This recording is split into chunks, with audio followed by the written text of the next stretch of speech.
So I figured at this point, a history lesson is needed because I bet a lot of people do not understand or know how all of this started for me. The official part of this started for me when I went to Nebraska State Patrolman John Panken. He was the cold case detective, and I went to him about the case of Ricky Chaddock. Ricky Chaddock was a child who was abducted and unalived. And so I went to have him take my DNA because there was DNA left at the crime scene. And I knew that my father and stepmother had a lot to do with it. Let me jaunt back just a little bit, because right before I did that, it was about the time when my dad was dying. And my dad we had a conversation where he told me he had skeletons in his closet. And when I tried to I know, because I thought he was talking metaphorically, oh, we all have skeletons in our closet. And he was old and sick at the time. And he got up like this and was just like, no, you don't understand. I have skeletons in my closet. And it wasn't until after he died, because he died shortly after that, that I realized that my father had completely torn apart and rebuilt the closet in his master bedroom, making it an entire wall of mirrors. And this is also the house that he and my father built a soundproof room.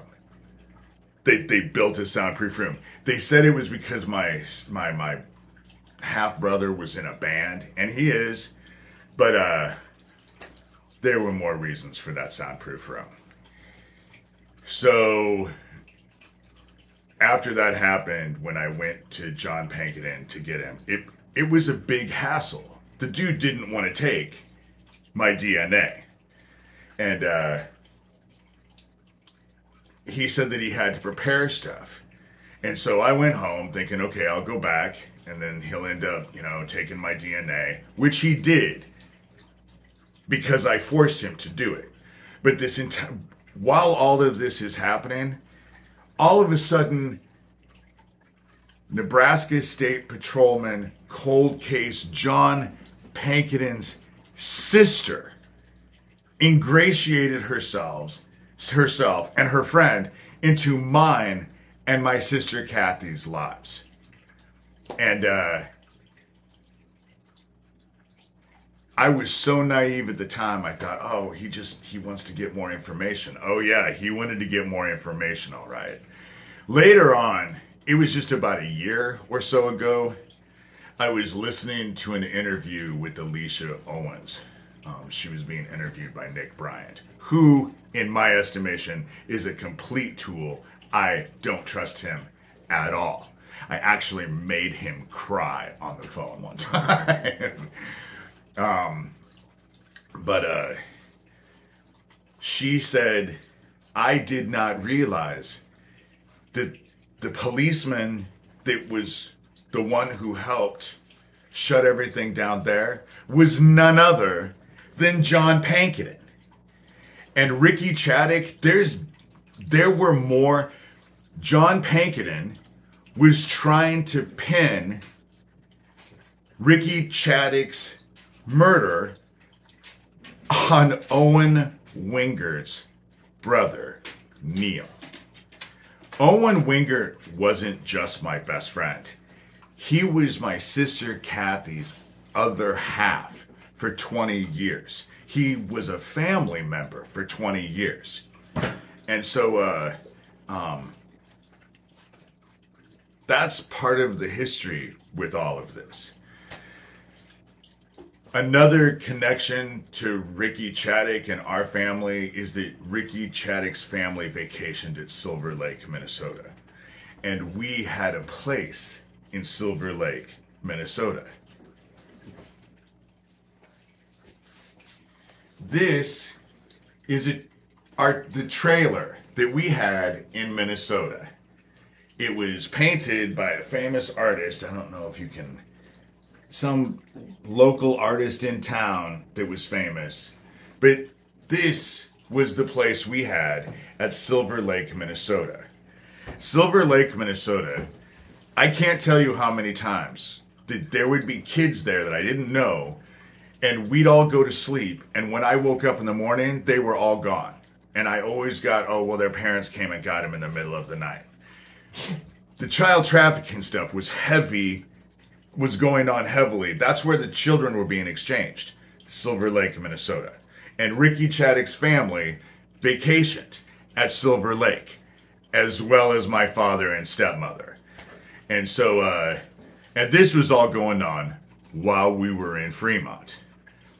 So I go to John Panken, and nothing happened. But then Rachel B. reached out to me.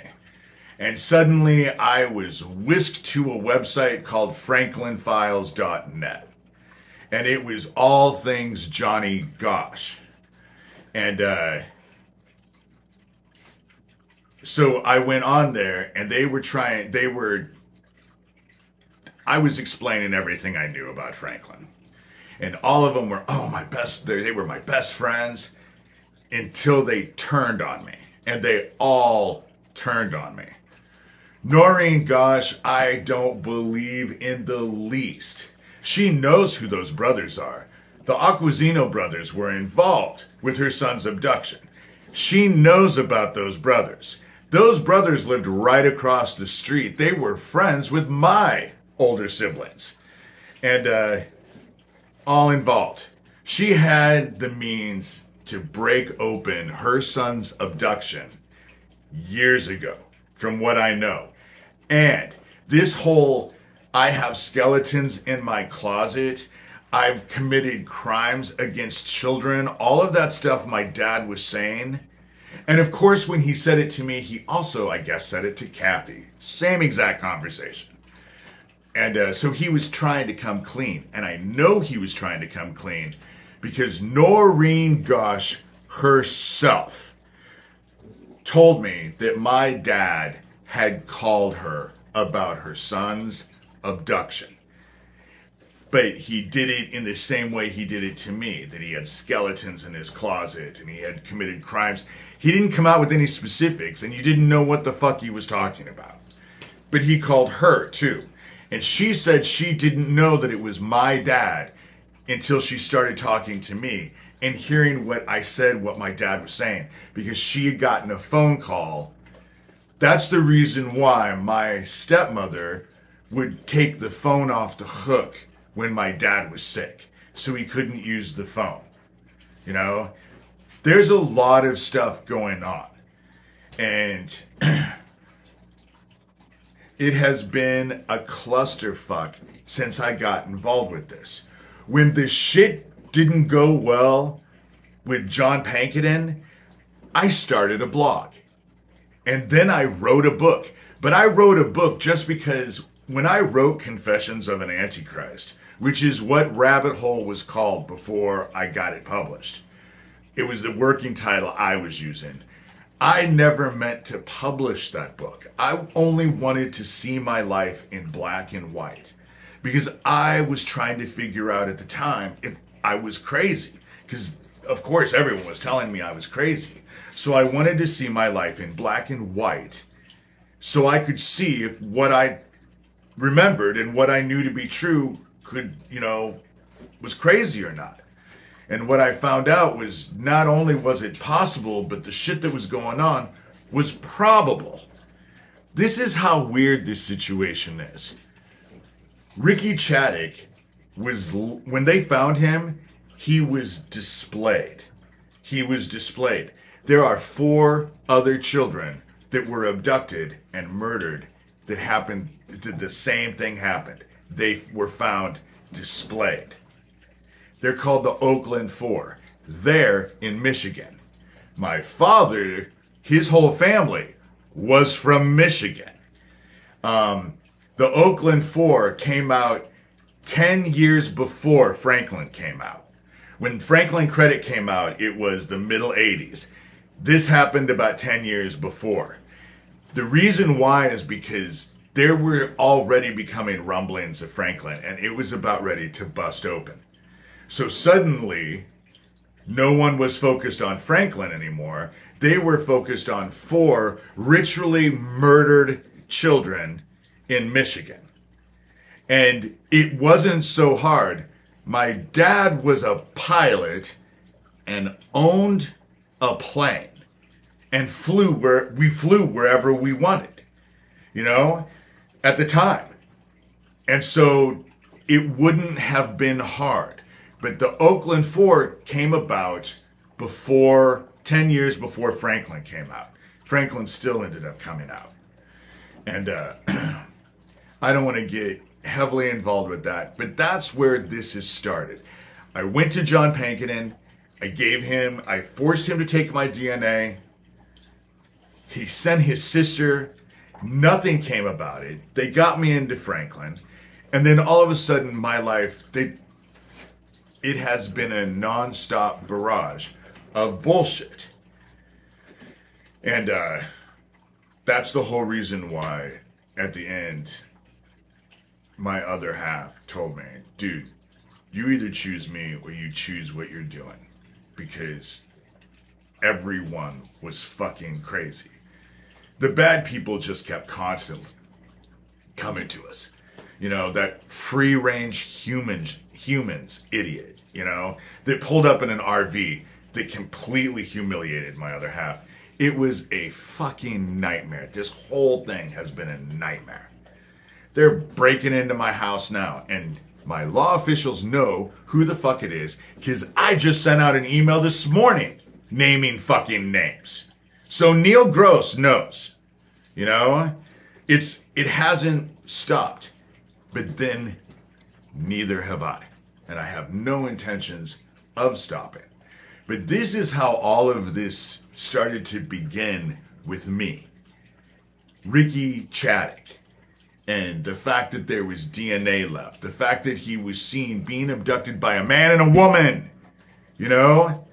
How many couples were serial killers in town? How many could there have been? Because I know my father and stepmother were one. So what, were there several? You know? This is the kind of bullshit I've had to go through. And this is how this all started. Years ago. Years and years ago. And it is just compounded and gone on and gone on and gone on and gone on, you know? Now I have them all around me, working with my sheriff, breaking into my house, threatening my dogs, murdering my Owen, you know? And then laughing about it. But now, you know, it's funny because I have to say, I woke up this morning, I didn't read it, but I just checked my mentions to see who was there. Fucking Gio, the dumbass that he is. Oh, he says we didn't make any videos about him. I'll show him. And so he did 2 videos yesterday. After my video that I posted yesterday in the morning. Because I posted another one last night that was more about the spiritual stuff. But I realized that if I'm going to do the spiritual stuff, I probably should start talking about the actual shit that got me going to the police. And that's what's going on. You know, the Dead Isaac Cappy Club, they're all things that Dead Isaac Cappy. It's the same shit Isaac was trying to expose. That's how we all got together, is that we were all exposing this shit together. Isaac, Fiona, and myself. And after Isaac, both Fiona and I backed off, and Fiona will never come back to the field, ever. You know, she's never. And so I have no choice. I do have a choice whether I'm going to be in this or not. And it's the right choice, and I'm making it, and I'm still here. I've been here for years. I've kept this. I've tried to do everything I can to break this apart. But this is how it all started with me, was Ricky Chaddick. You know, they'll bring up Jacob Wetterling, but let me just point out about Jacob Wetterling. Jacob Wetterling was a 27-year-old cold case they couldn't solve. I went on the John B. Wells Midnight to Caravan and got interviewed, which you can find on this YouTube station, and was interviewed. And all I talked about was Jacob Wetterling. Less than 2 weeks after that interview, a 27-year-old cold case that couldn't be solved had a perp, a confession, and a body. But Timothy Homseth, who I don't know personally, I only dealt with him for a while because I kind of thought he was weird and he kind of weirded me out.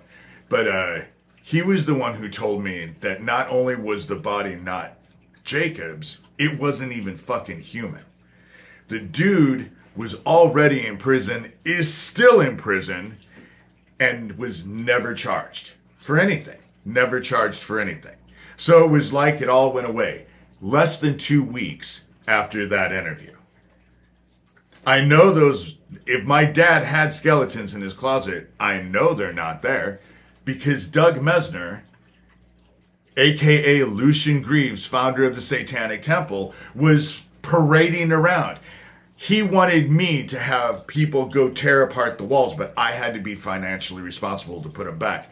But that was after my stepmother sold the house. My stepmother, by the way, who is still alive in Omaha, Nebraska, you know, needs to be investigated along. My dad might be dead. My stepmother most definitely is not.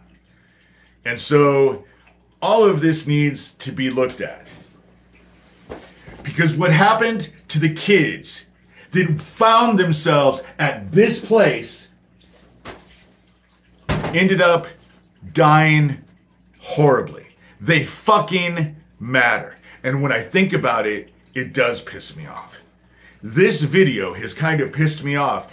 I try not to think about the bullshit that I've had to go through with all of this. Because a normal person shouldn't have to go through all of what I've gone through trying to get the murder of children investigated. But I have had to go through fucking hell. And it does piss me off. It does. If you were in my shoes, unless you're a fucking psychopath, you'd be upset as well. You know, that's how it works. For at least for me. So that's this video. This is the history. And there's so much more. This is what, an 18-minute video now? I don't have my glasses on, so my reading glasses. 18 and 9 seconds, you know? And this is just a little fraction of what's all involved with this. You know? I'm not a fucking conspiracy theorist. I know what the fuck I'm talking about because I was where I said I was when I was a kid. In the family that was doing the things that I've said they were. And so that's this video, you know? I just keep saying the same shit over and over and over and over and over and over and over. And yet, I'm not supposed to have any frustrations whatsoever. That isn't even logical to me, you know? Because this has been nothing but an aggravation. A thorn in my fucking side. It needs to be investigated. It needs to be exposed. It always has. It always will. And until it is, I'm never gonna shut up. And that is this video for today.